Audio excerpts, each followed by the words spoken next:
Thank you so much for joining us. This is our second OncoAlert Tumor Boards here. Thank you very much for being here, especially on this International Nurses Day. So first and foremost, happy International Nurses Day to everyone, and a huge shout out to all of our oncology nursing colleagues for their amazing work. And I think I can speak for everyone on the network when I say that we are beyond proud to be your colleagues.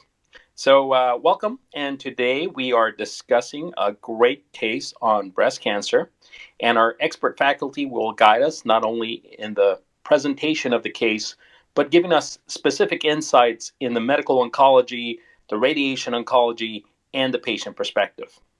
We are joined by a magnificent OncoAlert breast cancer faculty, Dr. Hamilton, medical oncologist and director of breast and research programs at Sarah Cannon Research Institute, Dr. Miriam Lustberg, breast oncologist at Yale Cancer and the director of the Breast Center, president-elect of the Multinational Association of Supportive Care in Cancer, Ms. Diane Mapes, former freelancer turned Fred Hutch editor, storyteller, and an amazing patient advocate, and a writer of public health news in science and patient stories. Dr. Matteo Lambertini, who's an associate professor at the University of Geneva in Italy and a medical oncologist at San Martino Hospital, also a leading expert in oncofertility. And last but definitely not least, Dr. Erika Meattini, associate professor at Florence University, Italy, clinical oncologist with a focus on breast radiation and research. Our moderators, as always, are Dr. O'Kane, medical oncologist from Ireland and translational researcher in pancreatic and hepatobiliary cancers, and Dr. Westphalen, physician scientist from Germany and translational researcher in pancreatic cancer. I'm your host, Gil Morgan, clinical oncologist from Texas, practicing here in southern Sweden and director of the OncoAlert Network. The format today will start with Dr. Lustberg presenting the case, giving some examples, a responder, pre versus post-menopausal interpretation, and how we handle these gray zones. Dr. Lambertini will continue with the fertility preservation side, followed by Dr. Meattini, who will cover the choice of radiation and C11 and how endocrine therapy may influence the decision to radiate or not. Dr. Hamilton will follow up with Monarch E, and the discussion will end with Ms. Mapes showing the gray zone of chemo versus not. Follow the conversation, and I guess now, without further ado, Dr. Lustberg, will you get us started? Yes, of course. Good day, everyone. Thank you to all who have joined.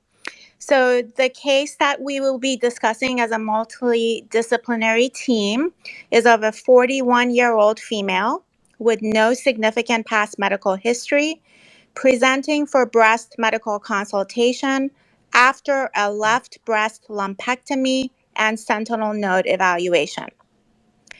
Her breast pathology report shows a 2.1 centimeter grade 2 tumor that is 100% estrogen receptor positive, 90% progesterone receptor positive. Her HER2 immunohistochemistry is 1+, but FISH negative. One of the 2 sentinel lymph nodes that were evaluated was positive for a 4 millimeter tumor deposit with extranodal extension. Systemic staging is negative, and an OncotypeDX is ordered and returns with a score of 20.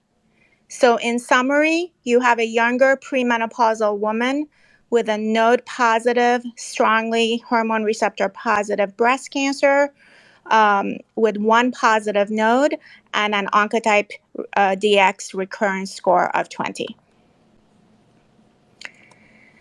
So the section that I will be speaking of will be systemic therapy considerations in node positive, hormone receptor positive breast cancer. And to guide our decision making, we're fortunate enough to have results of the responder data, which was a clinical trial that prospectively evaluated the use of the recurrence score in lymph node positive breast cancer in patients who had 1 to 3 positive lymph nodes with a recurrence score of 25 or less, just like the individual in our case. And this was a multi-site study under SWOG 11007. The schema for responder, as you can hopefully see, the eligibility criteria included hormone receptor positivity with 1 to 3 lymph nodes positive without evidence of distant metastases, that patients be eligible to receive chemotherapy, and that the axilla was evaluated by either sentinel lymph node or axillary node dissection. And patients who had a score above 25 actually were off study, where chemotherapy followed by endocrine therapy was recommended as part of standard of care. Those who enrolled in the study with scores of 0 to 25 were randomized to chemotherapy followed by endocrine therapy versus endocrine therapy alone. Stratification factors included recurrence score, 0 to 13 versus 14 to 25, menopausal status, and the type of axillary surgery that they had. I should note that the prior data supporting this design was based on a retrospective analysis of the phase 3 SWOG 8814 study for postmenopausal women with node positive, which had shown previously that those with recurrence scores under 25 do not appear to benefit from chemotherapy. The results of the study are shown, and as previously shown in the retrospective analysis, there was no added benefit with the addition of chemotherapy in postmenopausal women with recurrence score of 0 to 25.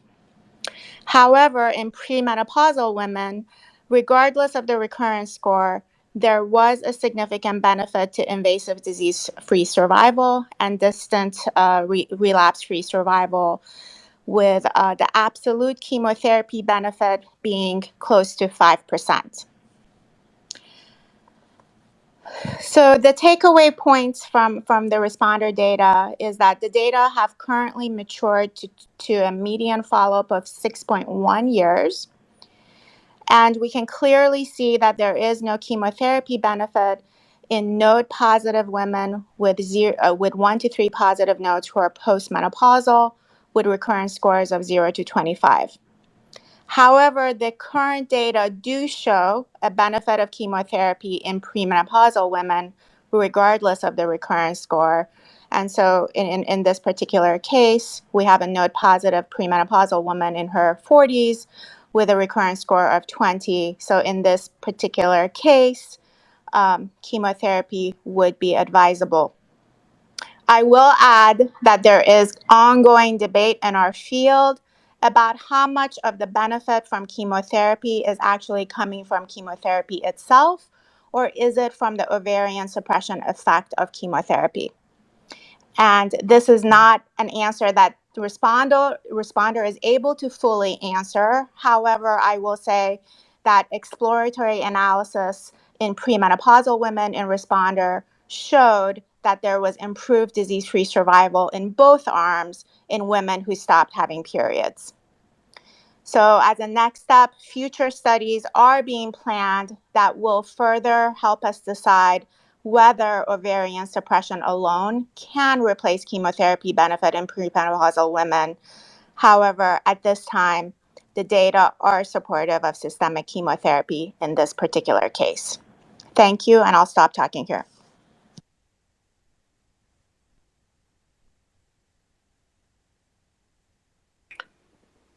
Thank you very much, Dr. Lustberg. Can Dr. Lambertini follow up? Yeah, sure. Thanks, Gil. Hi, dear colleagues. It's a pleasure to join this fantastic faculty and this great initiative from the OncoLab network. So we are discussing here a case of a premenopausal woman that will be potentially candidates to receive adjuvant chemotherapy. So I'm going to discuss the oncofertility issues that are being faced by this patient by starting with the updated ESMO guidelines published a year ago on this topic with two important statements from this guideline. First important statement, that all patients of reproductive age should receive complete oncofertility counseling as early as possible in the treatment planning process, irrespective of type and stage of disease. There are here a few key words. First, all women should be informed about this side effect, irrespective of type and stage of disease, and as early as possible after treatment. Second important point, that there is no absolute threshold of exposure to anti-cancer therapies to determine risk of gonotoxicity. So in theory, all women receiving a systemic therapy should be considered potential risk of gonotoxicity. We should not over or underestimate this risk, but potentially all women may face this side effect.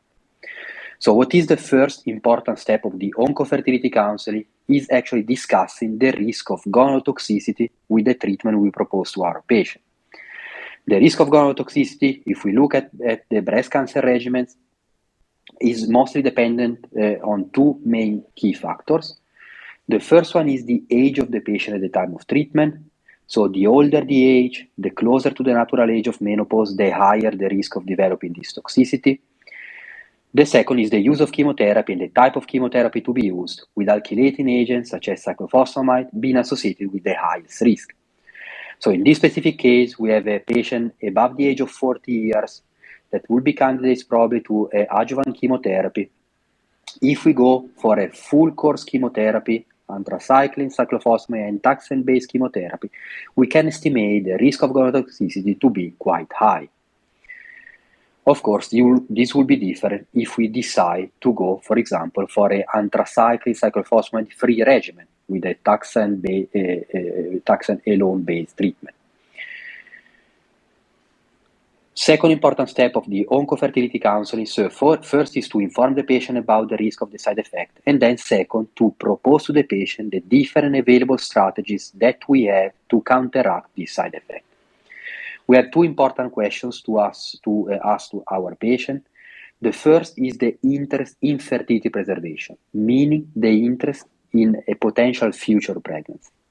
In patients that will desire a potential future pregnancy, we should offer fertility preservation strategies that are cryopreservation options. The first and standard option is oocyte or embryo cryopreservation.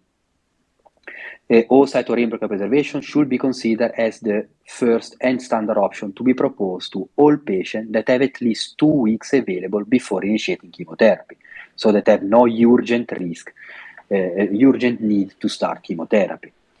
We have to mention, however, that the success of this strategy is strongly dependent by the age of the patient at the time of the procedure. The guidelines recommend usually to propose this strategy in patients up to the age of 40 years, with this gray zone between 38 and 42 years that should be discussed on a case-by-case basis, including in our patient. And this should be made, the decision should be made according to different factors, including the ovarian reserve of this patient, that usually is related to the age of the patient, but sometimes can have some variation, especially in this zone between 38 and 42 years. The second important question that we should ask our patient is the risk of premature ovarian insufficiency, which is a more general concept that does not only include infertility, but also all the side effects of early menopause. So we may have patients that are not interested to have a future pregnancy, so not interested in fertility preservation, but maybe interested in reducing the risk of early menopause. They don't want to enter menopause earlier than what expected. So what we could propose to this patient is the use of ovarian suppression during chemotherapy as a way to reduce the risk of premature ovarian insufficiency. Of course, this patient has a hormone receptor positive disease, so she will be candidate to ovarian function suppression as part of adjuvant endocrine therapy, up to probably 5 years. However, by the age of 46 years, there is no reason why this patient should enter permanent menopause. So I will still propose ovarian function suppression during chemotherapy as a way to reduce this risk of future early menopause. As a final point I wanted to make is regarding a misconception that many of us as medical oncologists have had for a long time regarding the safety of having a pregnancy following treatment completion and the safety of fertility of accessing fertility preservation strategies.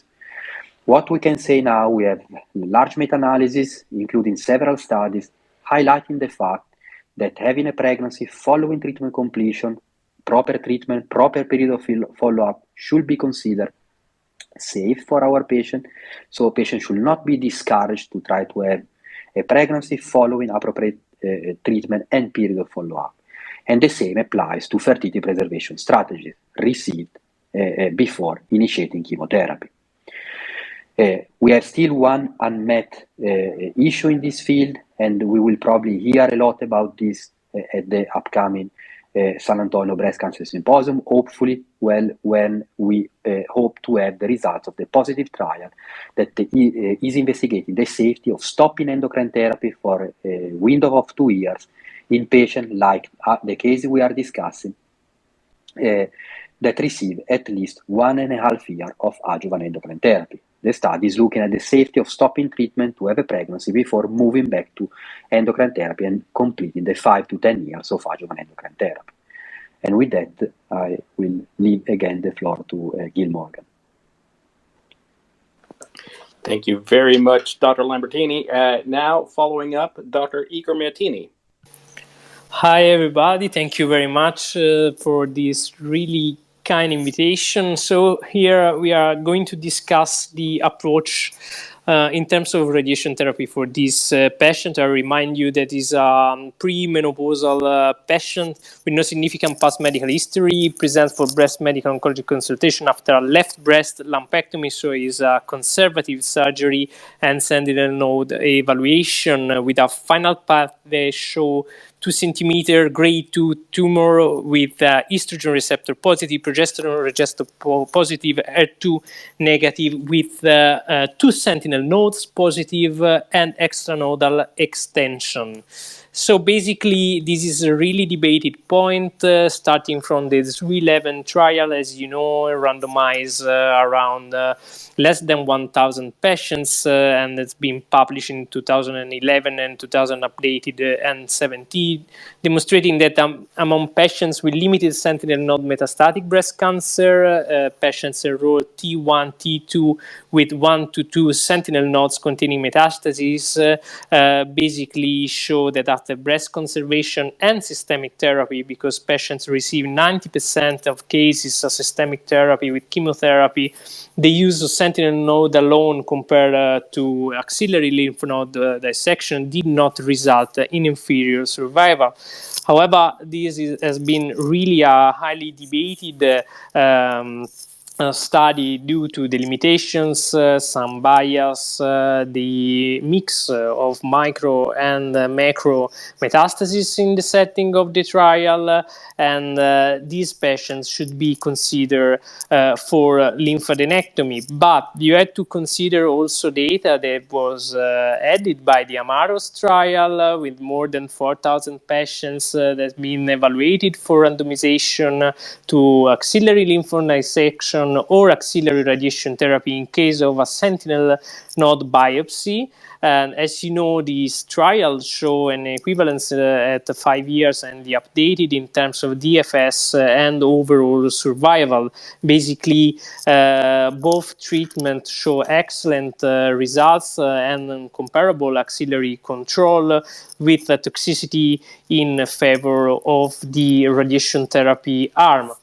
However, Amaro's trial could be not considered a practice-changing trial due to the low rate of axillary recurrence that does not allow to draw any definitive conclusions, and we have to take in account the very low-risk patients that could be reasonably not undergo any intervention in the axilla, and the potential suboptimal dose delivered in the adjuvant setting in case of presence of residual axillary disease being a technical challenge in case of irradiation. Of course, axillary radiation therapy is a valid option also in this case.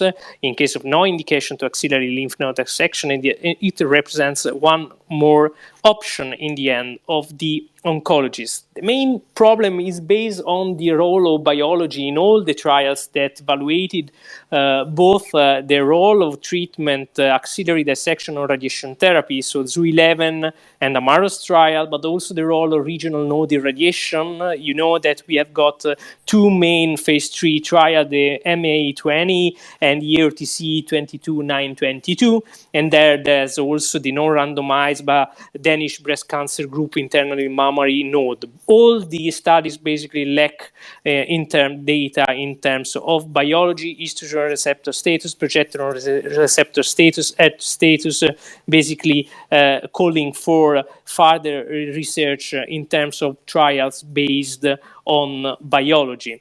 However, in case of positive sentinel node without axillary dissection, so also in this case, for patients with higher risk factors, was disease more advanced than the one that were typically enrolled in the ZU11, targeting the undissected node in addition to level 1 and 2 is a reasonable option that should be always discussed in a multidisciplinary approach, of course using the modern radiation therapy technique and the volume-based radiation therapy. Basically, the risk that should be always be considered when there are higher risk than the inclusion criteria of the ZU11 and the BCG 2301, for example, study, where you may avoid axillary lymph node dissection or nodal radiation therapy, are based on the presence of lymphovascular invasion, estrogen receptor status, the benefit of modern systemic therapy. This is the framework where we are going to analyze the cases, also because you have to take in account that the main regional node irradiation trial did not meet the DFS and overall survival endpoint. If you exclude the Danish trial that is not randomized, is randomized on a basis of left or right-sided irradiation, including the internal mammary node that did not meet the endpoint of DFS and met the endpoint of overall survival.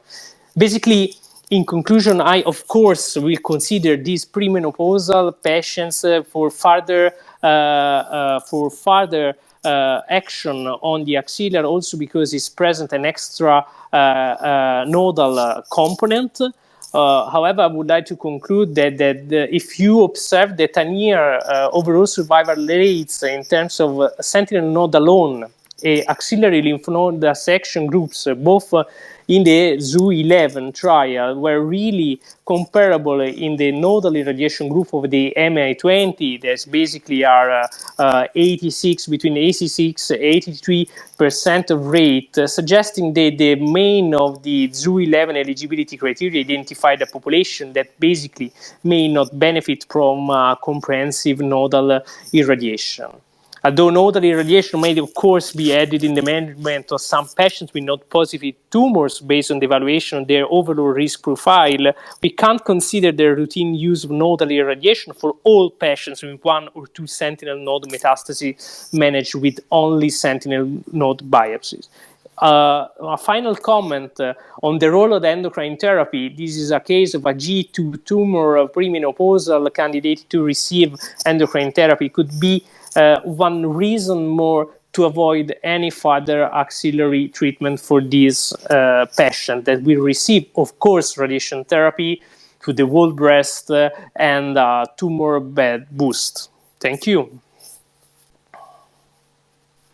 Thank you very much, Dr. Meattini. Now, following up, Dr. Hamilton. Great. Thank you so much. I have enjoyed the conversation so far. So my role is really to talk about whether we may be thinking about adjuvant abemaciclib for this patient, based on the Monarch-E trial that recently came out. And as you all recall, Monarch-E was a trial that randomized node-positive, high-risk early breast cancer patients to either receive endocrine therapy alone or endocrine therapy in combination with abemaciclib for 2 years of that time at 150 milligrams twice daily. It was a bit complicated how we defined high risk in this trial, but high risk was defined as at least 4 positive nodes, or if 1 to 3 positive nodes, they had to have another high risk factor, either grade 3 tumor histology, tumor size of at least 5 centimeters, or a Ki-67 of at least 20%. Now, what I'm thinking about for this patient is that she does not meet the fact that she has 4 positive nodes. She has 1 positive node. And in fact, her tumor size really isn't that large. She also is grade 2, not grade 3. But the piece of information that we don't know is what her Ki-67 is. And there are 2 small pieces of her case in the sea of otherwise things that seem pretty reassuring to me. Her young age at 41, and then also that she had extranodal extension on that lymph node that I think would be worth ordering the Ki-67 to see whether this patient may be higher risk than we think. In the Monarch-E data, the disease-free survival essentially at 3 years had improved from 83.4% up to 88.8%. So right now, still pretty immature follow-up, but about a 5% difference if we look at 3 years. And so this really was increasing if we looked kind of at 2 years to what we see now. Additionally, in the Ki-67 high subset, we saw a benefit from 80.8% up to 86.8%. So that really widened. And so that's why we think that looking at Ki-67 may be particularly helpful for these patients.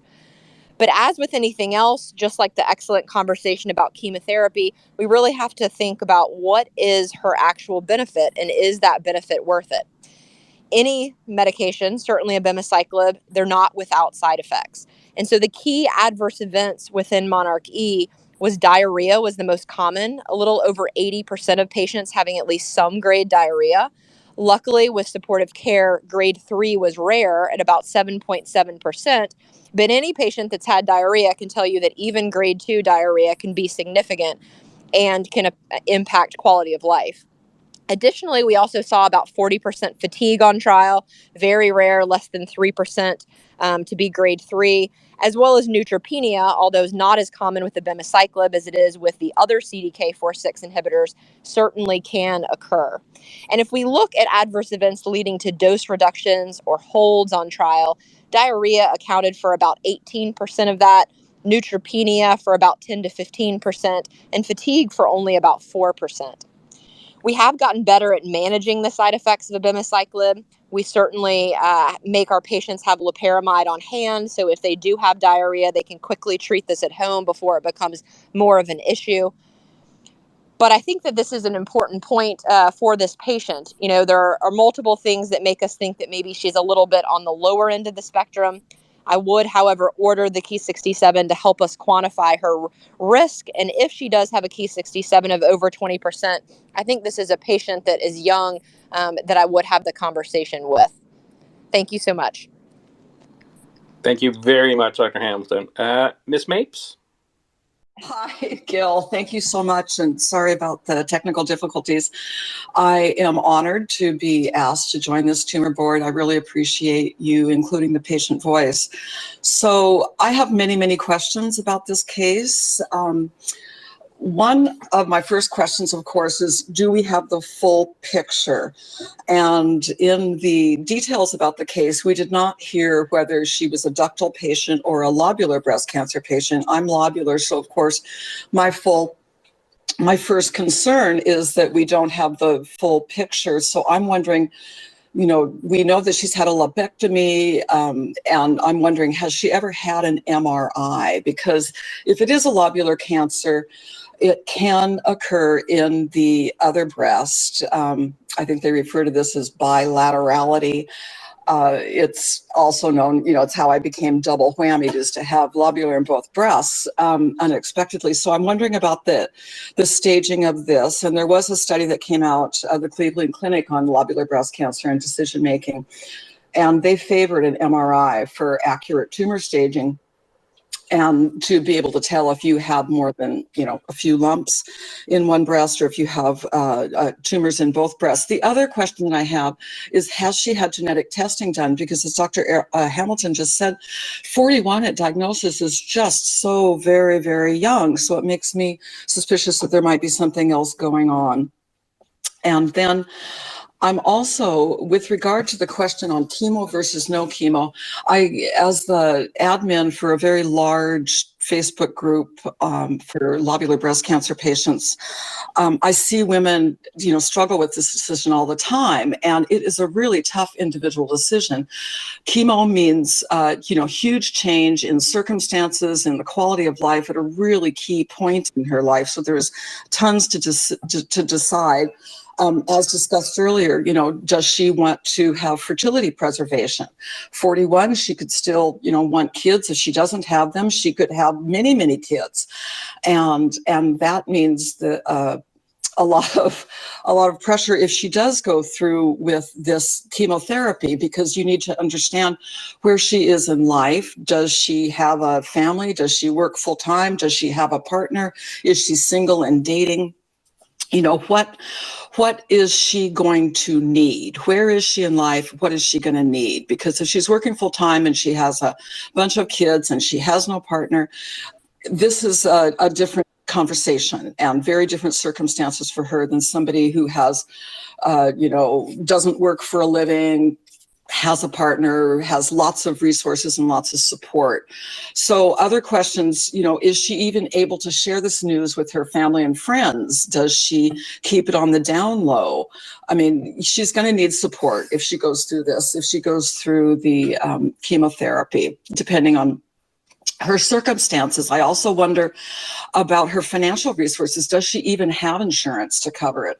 Medical debt and bankruptcy and an inability to finish your treatments because of debt or concerns about debt or lack of resources.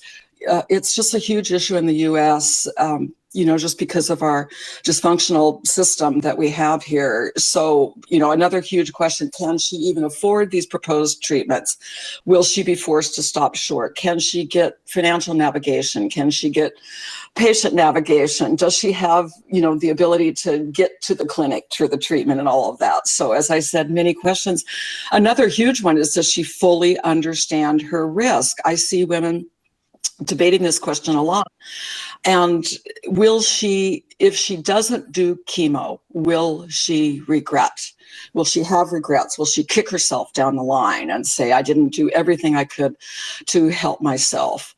And then when we get to talking about the additional medication that was proposed, the abemaciclib, otherwise known as Verzenio. The questions that I would have for that is it overkill? Is this going to be too much? Or, is it just enough? The side effect profile of this medication is super, super daunting.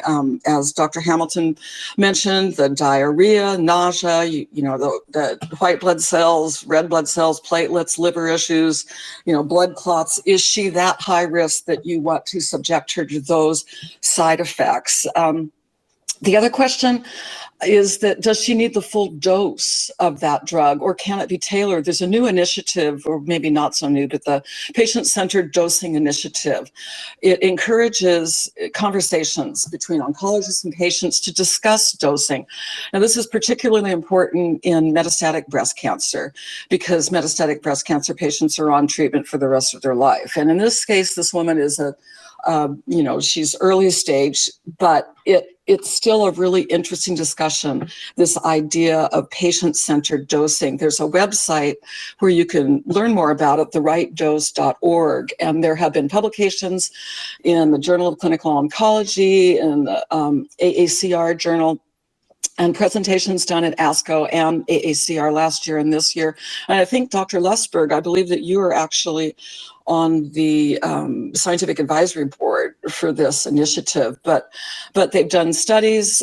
Patient advocate Ann Lozer has done, she's spoken about it and led a study that surveyed metastatic breast cancer patients, who found that 86% of these patients had at least one significant treatment side effect, and 83% of the side effects improved with dosage reduction. So it's a really important initiative to look at, and even the FDA is re-examining the whole idea of maximum tolerated dosing. But there was also an oncology survey done as well on this issue of patient-centered dosing, and they found that the discussions should be a part of routine care. So again, that's therightdose.org for more information. But these are the concerns that I would have, I guess, as a patient looking at this. And I thank you very much for letting me be part of this, and I look forward to the discussion. Ms. Mapes, complete honor. Thank you very much. And may I use this brief moment to get on my soapbox and invite anybody who's listening who is conducting tumor boards or any sort of activity that is educational in oncology. Is nothing happens without the patient. So we have to include the patient voice, not only because of how much we learn, but because this is the person that is directly being affected. They have firsthand knowledge of all the toxicities. These are definitely the voices that we need to take into consideration in every single step we take. So just throwing it out there. So with that being said, I'd like to thank everyone for that spectacular case. It was just great discussion. Now to open it up, first of all, I wanted to open up the questions. If the faculty has questions for other faculty, before we take on the questions from Twitter. Yeah, this is Erika Hamilton. I may ask a question of our radiation colleague if I could. I think a lot of us could make decisions better if we had a crystal ball, right? How do you take into account, particularly for patients that are hormonally driven? We know that the ability of these patients to stay on endocrine therapy for a full 5 years or even beyond is low. How do you take in the likelihood that someone is going to be able to tolerate their endocrine therapy and stay on their endocrine therapy when you're making decisions about things like radiation? Oh, thank you for the question. I think it's a really exciting question, but I think the answer is quite simple in this case, because basically we should not decide to the kind of radiation basing on the use or not of endocrine therapy. In this case, I should take in account the potential not compliance of patient on endocrine therapy. But basically, in this case, because it has been not evaluated by trials, so basically, I take in account other kind of parameters rather than the biology. So, for example, the ECE should be still an indication to the axillary lymph node dissection. That was not an inclusion criteria of the ZU11. The main problem was that basically there is a great heterogeneity, not only US and Europe, but also country and country. Sometimes local city and local city, where the stage was split between ZU11 believers and ZU11 not believers. This is one of the most crazy problem that sometimes affect the oncology community. Rather than, I suggest to take into account all the characteristics of tumor, patient expectations, and also treatment that patient will be suggested for, of course. But endocrine therapy is not a concern, in my opinion. The problem in this specific case is that this patient has at least two factors, the age, for example, and the nodal extension that should be considered for evaluation for further axillary management, regardless of endocrine therapy. That's basically its opinion, but it's really a highly debated case. It's a premenopausal patient. Thank you very much, Dr. Meattini. Are there any questions that the faculty would like to ask to other fellow faculty members? If not, I will hand over the microphone here to my amazing moderators, Dr. O'Kane, Dr. Westphalen. Thanks, Gil. Great discussion. So I think just taking into consideration some of the very important questions Ms. Mapes has also pointed out, a couple of questions for the faculty. Firstly, 41-year-old female, just to remind anyone who's just joined, with an Oncotype score of 20. If you are considering chemotherapy, which kind of regimen would you advocate in terms of anthracycline-based chemotherapy versus not? And second question, maybe just to add to, is do you perform germline testing in all your patients at your centers, as pointed out by Ms. Mapes? Hi, I'll start, and I'm sure my colleagues will have additional input. So I think even by conservative genetic testing criteria, this patient absolutely meets criteria for genetic testing. However, we know that even when we follow standard guidelines for genetic testing, we're still missing patients who may have a hereditary genetic alteration. So there's absolutely lots of great thought that with the cost of genetic testing having come down, that really the option should at least be discussed and offered to much more patients. But regardless, even by conservative criteria, this patient does meet criteria for genetic testing because of her age. In terms of chemotherapy, I think the second debate that is very common in breast oncology world is whether to use a third generation regimen that includes anthracyclines or not in this particular case. And I would say that you would probably find a split of opinion among oncologists. And in my practice, I would discuss both an anthracycline-based regimen and discuss some of the long-term toxicities, including the small risk of cardiotoxicity and an even smaller risk of myelodysplasia and secondary hematologic malignancies versus a non-anthracycline regimen, including things like a docetaxel, cyclophosphamide regimen.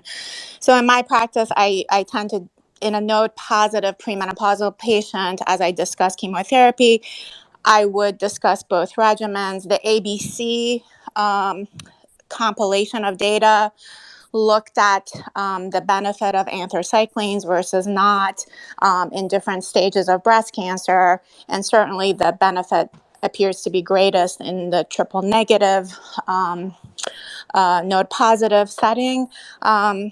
In this particular case, given her younger age and some of the more aggressive features, I would discuss both types of regimen, but personally would lean toward a non-anthracycline based regimen here. Very interested in my colleagues' thoughts as well. I'll stop talking. Yeah, Dr. Lustberg, I'll chime in here as well. I think I have very similar thoughts to you. You know, as you highlighted, it's really for the node positive patients where there's thought to be some anthracycline benefit. But again, you know, her Oncotype score really was not that high. She has one node. She does not have a gigantic tumor.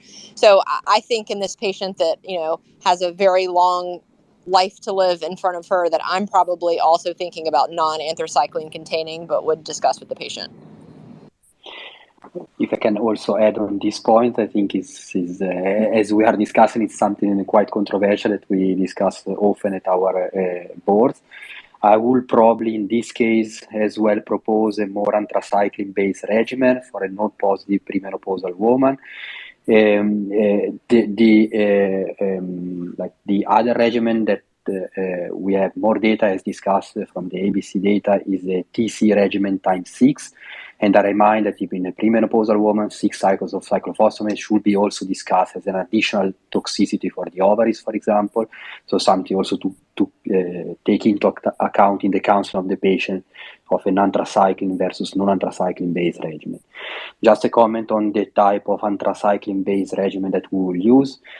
In this patient, I will propose, if we decide together to go for a anthracycline cyclophosphamide-based regimen followed by taxane, like EC times 4 followed by 12 cycles of paclitaxel, for example, the anthracycline-based part of the regimen I will discuss to give it in a dose-dense fashion, so every 2 weeks instead of every 3 weeks, for different reasons. We have some data that in premenopausal patient is particularly effective with the dose-dense regimen, but something that I find I discuss often with the patient is the duration of the treatment. If I go for the dose-dense regimen, kind of similar toxicity, similar side effects, but the duration of treatment is 1 month less. And for a young patient, very active usually, this is something, of course, quite important. So I will also probably discuss the possibility to give the anthracycline part every 2 weeks instead of every 3 weeks. Not a big, not a case in which I will really push for the dose-dense regimen, not particularly high-risk patient at all, but still not positive patient, premenopausal, candidates to chemotherapy, I will discuss to shorten the duration of a month. Great. So this is Ben Westphalen speaking. Thanks to all of you. That was, even for a pancreatic cancer doc, super interesting. One of the questions that Ms. Mapes brought up that I find especially fascinating would be thoughts about individual dosing. So coming down from the doses that were established within clinical trials. Maybe a couple of thoughts from you. Is that a direction that we are going in oncology in the future, especially in your field? I'll chime in. I've been thrilled to be part of the advocacy-led effort to look at personalizing dosing, and I think it's a wonderful patient-led effort that has really opened the dialogue in this area. I will say that the movement right now is primarily focused on patients with advanced cancer or metastatic disease, and I think that's where I think it's prudent to start there. And really kind of have these conversations with our patients about toxicity and potential for dose reductions right from the beginning, or when they have the earliest signs of toxicity that are impacting quality of life. I think in the potentially curative setting in a patient who is younger, we do know that dose intensity can also impact long-term survival and outcomes. So I think it should be personalized to each patient, to their goals, to their stage of disease. I think in this particular case, I would not personally start off with dose reductions, but if she's having difficulties, for sure, I think we need to be more proactive about dose modifications. Yes, fully agree from my side. I will say the same. I will try to stick to the dose and dose intensity, which is something quite important in this early setting. But of course, if there are issues, this is something to reconsider during the treatment as well. I don't know if I'm allowed to ask a question to all the other panelists. Well, my question was on the endocrine therapy choices in this patient, which is something that I always struggle with, especially the choice between an aromatase inhibitor and tamoxifen, in addition to ovarian function suppression. So in this specific case, for 41 years old, gray zone for chemotherapy, we decide to give chemotherapy. What would you do as adjuvant endocrine therapy? Personally, I will for sure discuss ovarian function suppression. I will be quite sure that I will discuss that, but I'm not fully convinced between tamoxifen or an aromatase inhibitor in this specific case if I go for chemotherapy. I will still consider this patient in the kind of intermediate risk zone for the Reagan risk score we have, and if we give chemo intermediate risk, I will probably not a big deal between tamoxifen and aromatase inhibitor. What do you think? Yeah, I think that's a great question and definitely a gray zone, particularly with this case. I agree with you on the ovarian function suppression. Clearly in our data, it's those patients that have node positive disease that are getting benefit out of the ovarian function suppression. So I would be doing that. If I'm making a 41-year-old postmenopausal by function of ovarian function suppression, I normally optimize their endocrine therapy at that point. So I would be thinking about aromatase inhibitor. It's always easy if they don't tolerate to switch down to tamoxifen, et cetera. I think, sometimes when patients are a little bit older and you can employ a switch strategy, do tamoxifen for a few years, assuming that patient's going to be postmenopausal because they're already late 40s, et cetera, and then switching over to the aromatase inhibitor, especially now with the data suggesting that maybe kind of 7 to 8 years might be optimal. But in this very young woman, I probably would be doing ovarian function suppression and AI off the bat and then tailoring from there. I practice similarly too, would start with an aromatase inhibitor. However, I have been, I was not doing this years ago, but I am doing more biochemical monitoring to make sure that they are actually achieving suppression, because many younger women are not. And certainly in those situations, giving an aromatase inhibitor is clearly not helpful to them. So if I'm able to achieve suppression, then surely aromatase inhibitor, or in those situations where I'm not able to suppress them adequately, I quickly switch to tamoxifen. Yeah, thanks a lot. Yeah, fully agree with your point.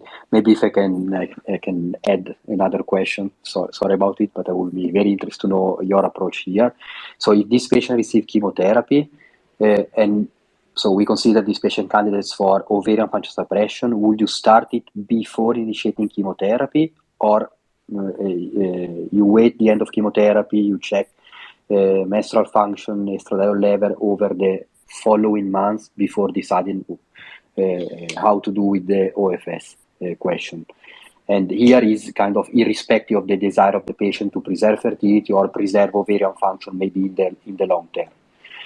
I'm biased on this point, so in these cases I will start OFS before initiating chemotherapy in almost all cases, irrespective of the fertility or ovarian function preservation desire, because this helped me in the choice of the adjuvant endocrine therapy afterwards, the tamoxifen versus AI question. But I would really love to hear your opinion, especially if the patient is not interested in fertility nor in ovarian function preservation. Matteo, I found your point really intriguing in terms of reducing toxicities of earlier menopause by earlier incorporation of GnRH agonist therapy. I have not been consistently doing that. I think you make a compelling argument. I've been primarily using it if they do desire fertility, but I think and I would be very interested to see some pooled data in terms of this, in terms of for patients who, and I know you have published on this as well. I'm just recalling one of your papers where you do report on vasomotor symptoms and other toxicities. So I think it's an intriguing point. I would go on the line and say that probably most oncologists are not doing it, but I think it's a point that needs to be discussed, and I think it's an important point you're making. Yeah, I completely agree. I think this may be a place where Dr. Lambertini is kind of urging us to move the needle a little bit. I too do not routinely do that up front with chemotherapy unless I'm trying to preserve ovarian function and childbearing. But I completely agree with the increasing data coming out that we may be moving towards that way. Excellent. Thank you all very much. Now, we're rounding up about the hour, so I would just like to start wrapping it up by asking the faculty if they could just give me a 10 to 30-second wrap-up of the take-homes of this case in their views. I think it's probably premature to not offer, or at least discuss, chemotherapy to node positive premenopausal women based on the limitations of the data that we have today. However, the data are strong to eliminate chemotherapy in postmenopausal women node positive with recurrence scores of 25 or below. From my part, we are discussing a case of a premenopausal woman, so that is potentially candidate to chemotherapy. So here we really must, and I will reinforce the must, discuss oncofertility issues with the patient without misconception without misconception from our from safety perspective. We have now safety data on pregnancy after breast cancer, on the feasibility and efficacy of fertility preservation option. So whenever the patient is eligible and interested, this is something that she should be offered as early as possible after diagnosis and before initiating chemotherapy.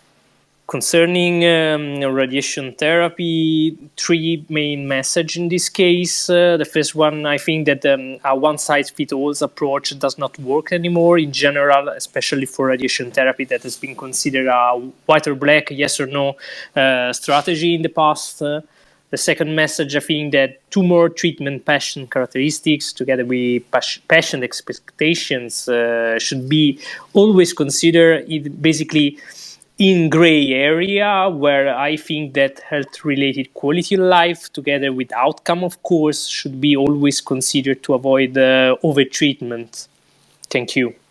My takeaway for the adjuvant abemaciclib, there was actually a very perceptive comment from the Oncology Brothers on Twitter about this. It is really... I think we can all identify high-risk patient by the fact that they have 4 or more positive nodes. I think what the Monarch E trial really introduces is that Ki-67 is once again actionable in our clinics.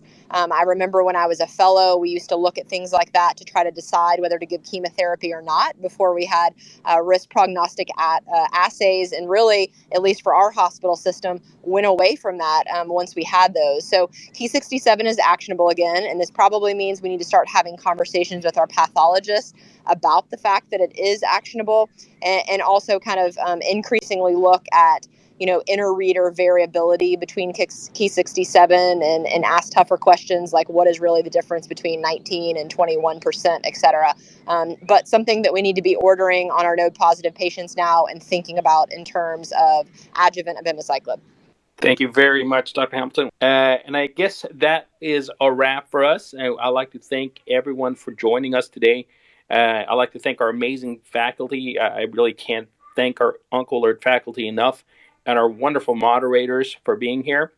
As always, OncoAlert is completely colleague-driven. No support was received for these tumor boards, and we like it that way. And make sure to join us next month as our experts actually get together to cover kidney cancer just in time for ASCO. So until next time, we'll see you on Twitter.